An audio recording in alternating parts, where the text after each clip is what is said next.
Sa ngalan ng Ama at ng Anak at ng Espiritu Santo. Amen. Sumainyo ang Panginoon. At sumaiyo rin. Mga kapatid, aminin natin ang ating mga kasalanan upang tayo maging marapat gumanap sa banal na pagdiriwang.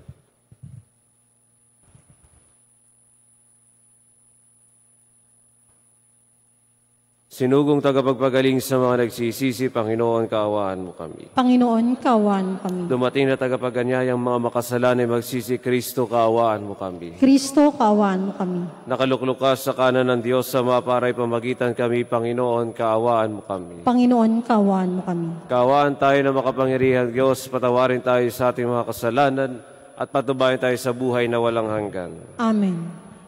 Manalangin tayo.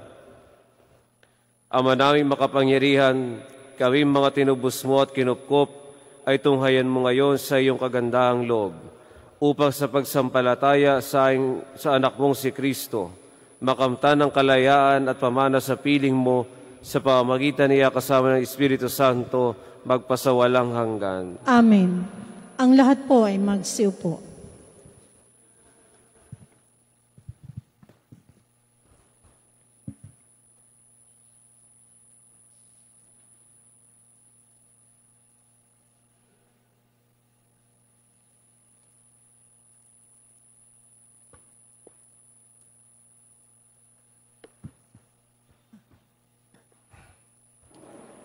Pagbasa mula sa unang sulat ni Apostol San Pablo sa mga taga-Korinto.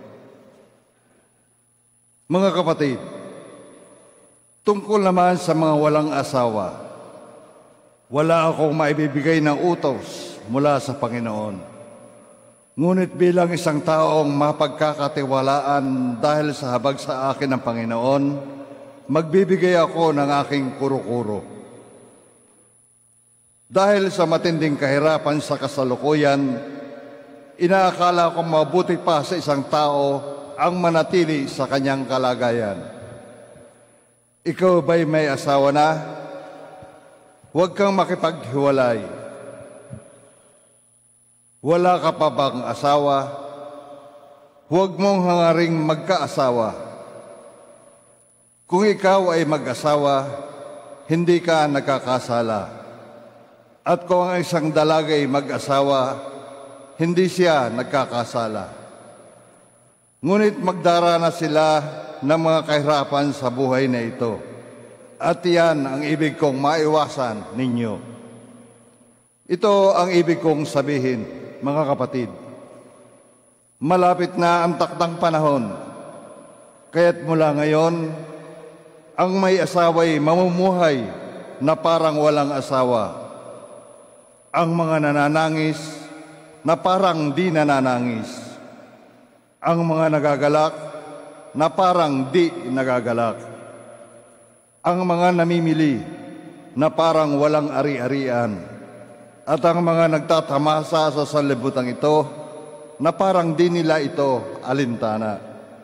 Sapagkat ang lahat ng bagay sa daigdig na ito'y mapaparam. Ang salita ng Diyos. Salamat sa Diyos.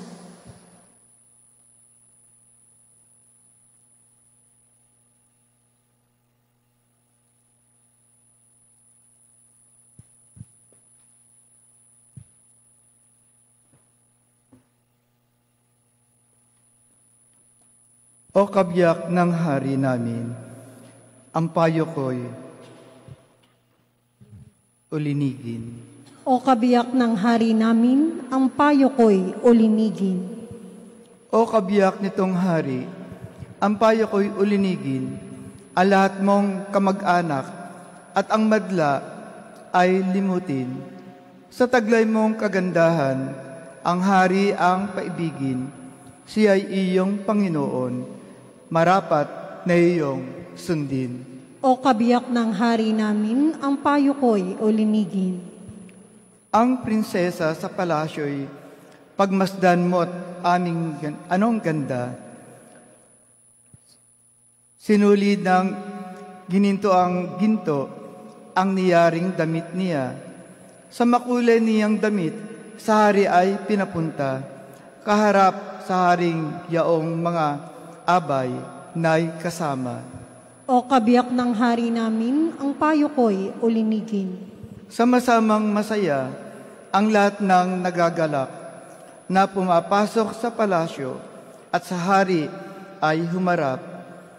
Dumarami ang iyong supling sa daigdig, maghahadhad. Sa daigdig maghahari kapalit ng pinuno mo sa sinumang mga lahi.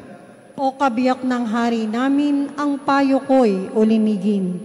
Ang lahat po ay magsitayo.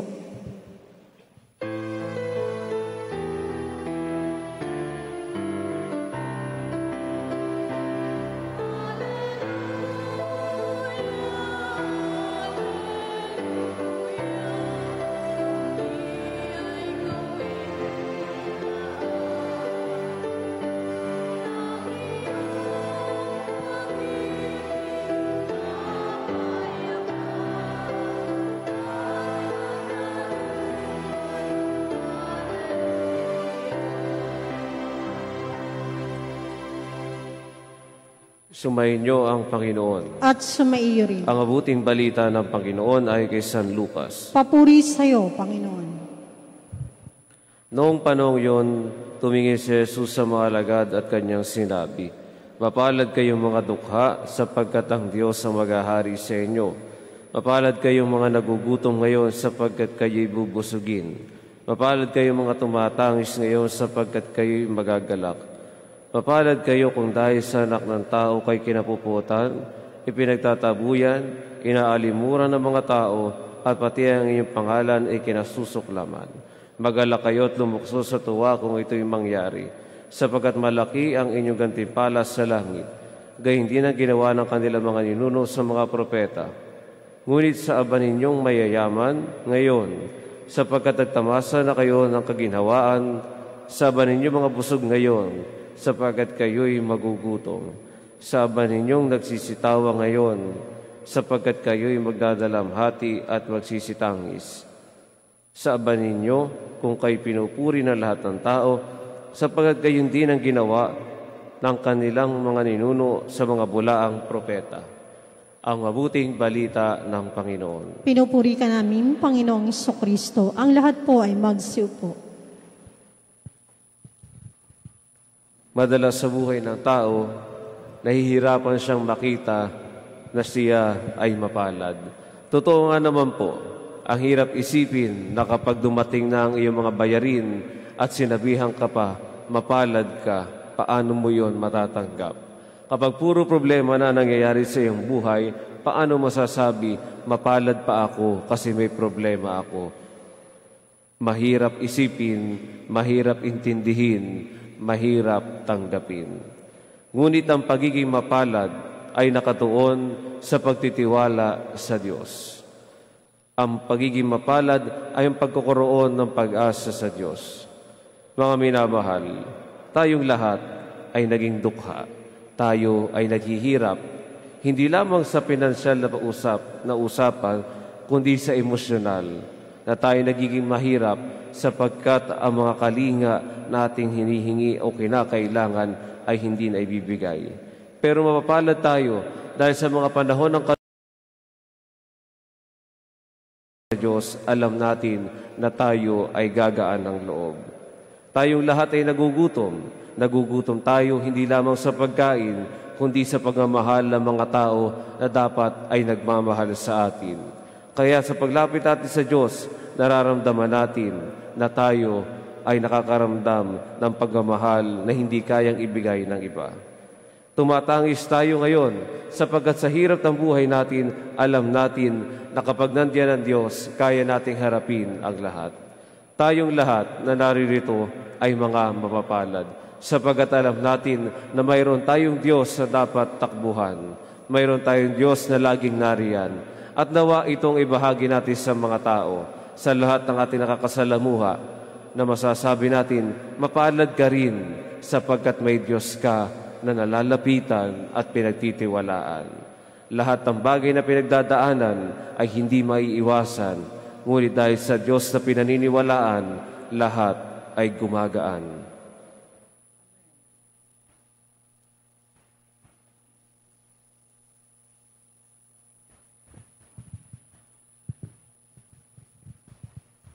Magsitayo na po ang lahat. Mayaman man o mahirap, lahat tayo ay sama-samang tinatawag ng Diyos bilang Kanyang mga anak ng kaharian. Manalangin tayo sama ng may tunay na puso. Ang tugon, Panginoon, dinggin mo ang aming panalangin. Panginoon, dinggin mo ang aming panalangin. Ang simbahang dumaranas ng pag-uusig, naway patuloy na kumapit sa pananampalataya at tipunin ang lahat sa pagkakaisa. Manalangin tayo sa Panginoon. Panginoon, dinggin mo ang aming panalangin. Ang mga dukha at mga nangangagutom, naway tumanggap ng kanilang kabusugan sa pamamagitan ng tapat na paglilingkod ng ating mga pinuno. Manalangin tayo sa Panginoon. Panginoon, dinggin mo ang aming panalangin. Ang mga sumasampalatayang inuusig, iniinsulto, kinamumuhian, at inaabuso, naway magbunyi sa kasiyahan ng kahariang naghihintay sa kanila. Manalangin tayo sa Panginoon. Panginoon, dinggin mo ang aming panalangin. Ang mga may sakit at mga matatanda, naway makadama ng kasiguraduhan sa pamamagitan ng ating pag-ibig at pag-aaruga sa kanila. Manalangin tayo sa Panginoon. Panginoon, dinggin mo ang aming panalangin. Ang mga tapat na yumao, naway tumanggap ng habag ng Panginoon sa tulong ng ating mga panalangin. Manalangin tayo sa Panginoon. Panginoon, dinggin mo ang aming panalangin. Makapangyarihang Diyos, pakinggan mo ang aming mga hinaing, naway ipahayag na aming buhay ang kaligayang inihanda mong maging amin, sapagkat Ikaw ang aming Panginoon ngayon at magpakailanman. Amen. Ang lahat po ay magsiupo.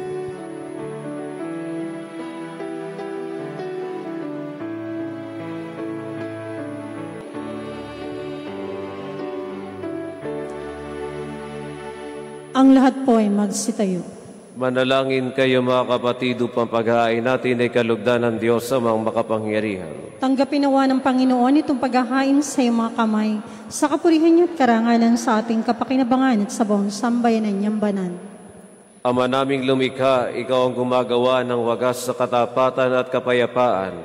Ipagkaloob mo ang iyong kadakilaan ay aming handugan ng iyong minamarapat na aming maialay, at naway magkaisa kami sa pakikinabang sa banal na paghahain ngayon ipinagdiriwang sa pamamagitan ng Jesucristo kasama ng Espiritu Santo, magpasawalang hanggan. Amen. Sumainyo ang Panginoon. At sumaiyo. Itaas sa Diyos ang inyong puso at diwa. Tinaas na namin sa Panginoon. Pasalamatan natin ang Panginoong ating Diyos. Marapat na siya'y pasalamatan. Ama naming makapangyarihan, tunay nga marapat na ikaw ay aming pasalamatan sa pamamagitan ng Jesucristo na aming Panginoon. Siyang salitang katawang mo at kapiling noong lahat ang umiiral ay likhain.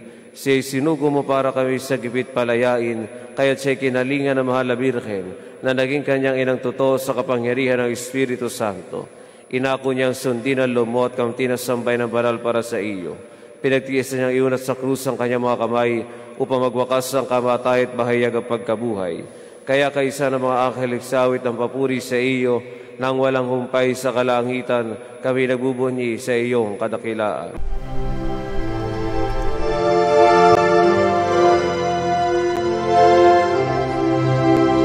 Santo, Santo, Santo, Panginoong Diyos makapangyarihan, napupuno ang langit at lupa ng kalwalhatian mo. Hosana sa kaitaasan, pinagpalang na paririto sa ngalan ng Panginoon. Hosana sa kaitaasan.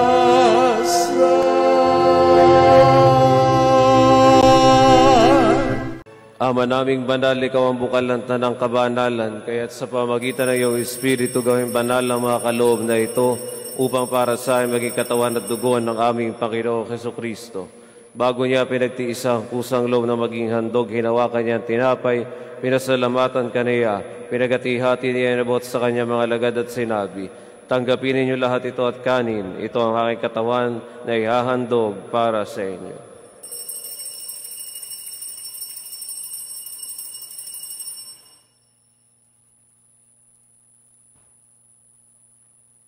Gayon din naman nung matapos ang hapunan, hinawakan niya ang kalis, muli kanyang pinasalamatan, iniabot niya ang kalis sa kanya mga alagad at sinabi, "Tanggapin ninyo lahat ito at inumin. Ito ang kalis ng aking dugo, ng bago at walang hanggang tipan. Ang aking dugo na ibubuhos para sa inyo at para sa lahat, sa kapagpatawad ng mga kasalanan. Gawin ninyo ito sa pag-alala sa akin."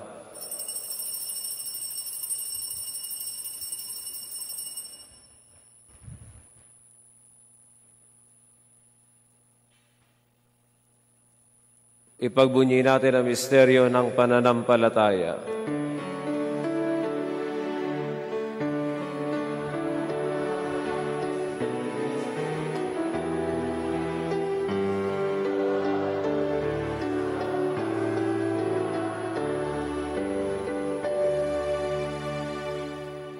Ama, ginagawa namin ngayon ang pag-alala sa pagkamatay at muling pagkabuhay ng iyong anak. Kaya tiniaalay namin sa iyo ang tinapay nagbibigay buhay at ang kalis sa kakaloob ng kaligtasan. Kami nagpapasalamat dahil kami may narapat tumayo sa harap mo para maglingkod sa iyo. Isinasamo namin kami magsasalo-salo sa katawan at dugo ni Kristo ay mabuklod sa pagkakaisa sa pamamagitan ng Espiritu Santo. Ama, lingapin mo yung simbahang laganap sa buong daigdig. Pususin mo kami sa pag-ibig kaysa ni Francisco naming Papa at ni Melry naming Obispo at ng Tanang Kaparian. Alalahanin mo rin ang mga kapatid naming nahimlay na may pag-asa sila muling mabubuhay, gaya hindi ng lahat ng mga pumanaw. Kaawaan mo sila at patuloy sa iyong kaliwanagan. Kaawaan mo at pagidapati kaming lahat na makasalo sa iyong buhay na walang wakas. Kaysa na mahal na Birheng Maria na ina ng Diyos, kaysa ni San Jose na kanyang esposo, kaysa ng mga apostol at ang lahat ng mga banal na namuhay dito sa daigdig ng kalugod-dugod sa iyo, may pagdiwang nawa namin na pagpupuri sa ikararangal mo sa pamamagitan ng iyong anak na aming Panginoong Hesukristo. Sa pamamagitan ni Kristo, kasama niya at sa Kanya, ang lahat ng parangal at papuri ay sa iyo, Diyos na makapangyarihan kasama ng Espiritu Santo, magpasawalang hanggan.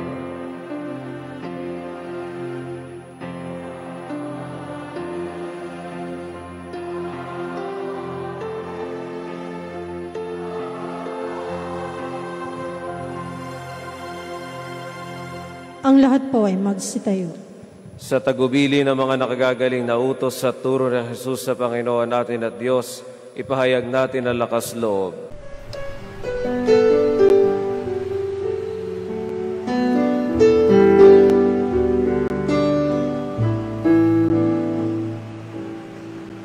Ama namin, sumasalangit ka.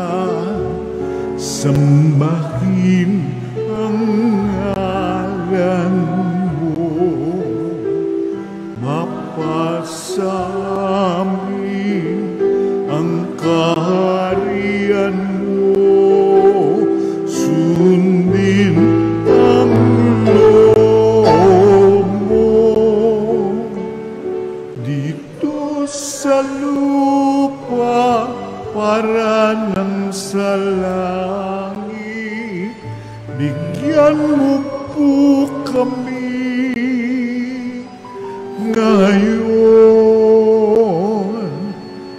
ng aming kakanin sa araw-araw at patawarin mo kami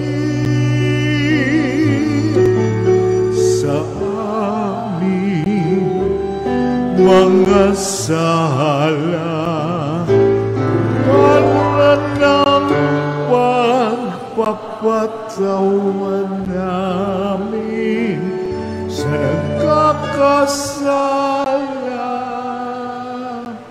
sa amin, at huwag mo kami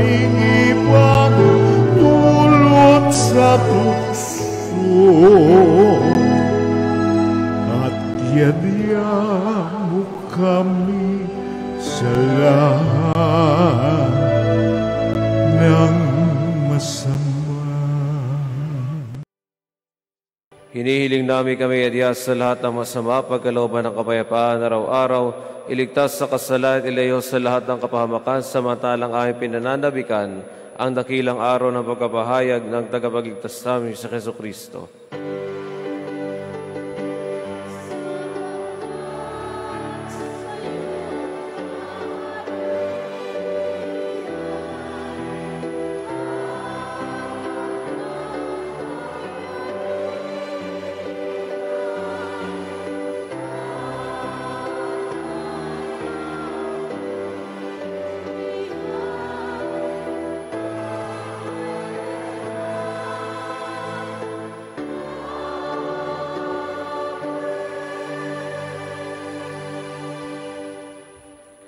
Panginoong Jesucristo, sinabi mo sa iyong mga apostol, kapayapaan ang iniiwan ko sa inyo, ang aking kapayapaan ang ibinibigay ko sa inyo. Tunghayan mo nga ang pananampalataya at huwag ang pagkakasala. Pagkalooban mo kami ng kapayapaan at pagkakaisa ayon sa iyong kalooban, kasama ng Espiritu Santo magpasawalang hanggan. Amen. Ang kapayapaan ng Panginoon ay laging sumainyo. At sumaiyo. Magbigayan kayo ng kapayapaan sa isa't isa.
Ang lahat po ay magsiluhod.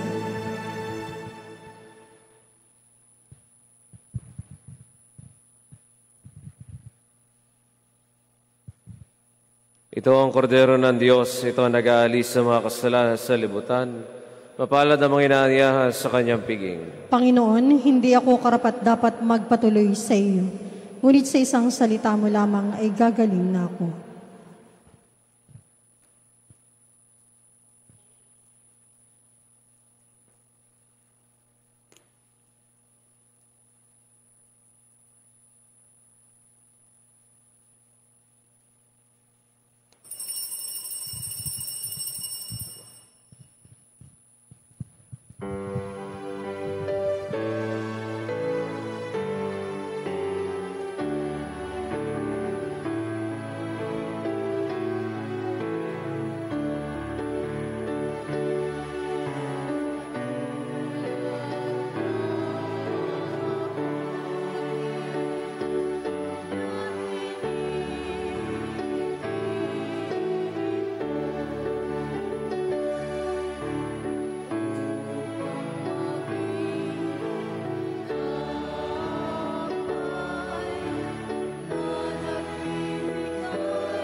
Ang lahat po ay magsitayo. Manalangin tayo.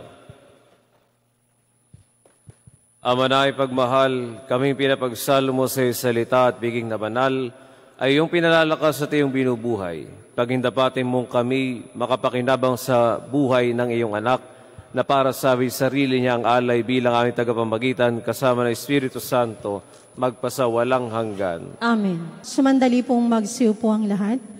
Para po sa natatanging panalangin at pagbabasbas, inaanyayahan po sa unahan ang nagdiriwang ng kanilang kaarawan, anibersaryo ng kasal sa simbahan, maglalakbay, kukuha ng kahit anumang pagsusulit. Isusunod po ang pagbabasbas sa mga religious articles, mangyaring pumunta na rin po sa unahan. Maraming salamat po.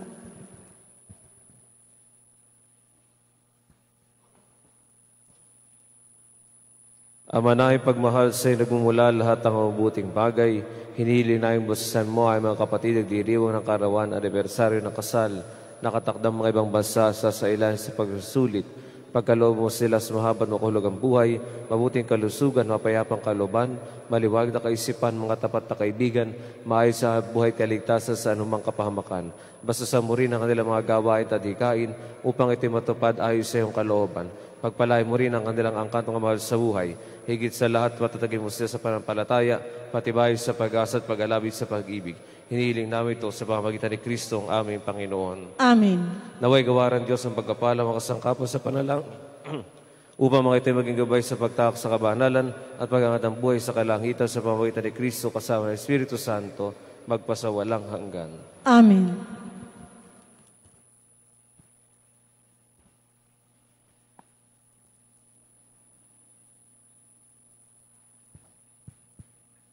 Palakpakan po natin yung mga nagdiriwang ng kanilang kaarawan at anibersaryo ng kanilang kasal.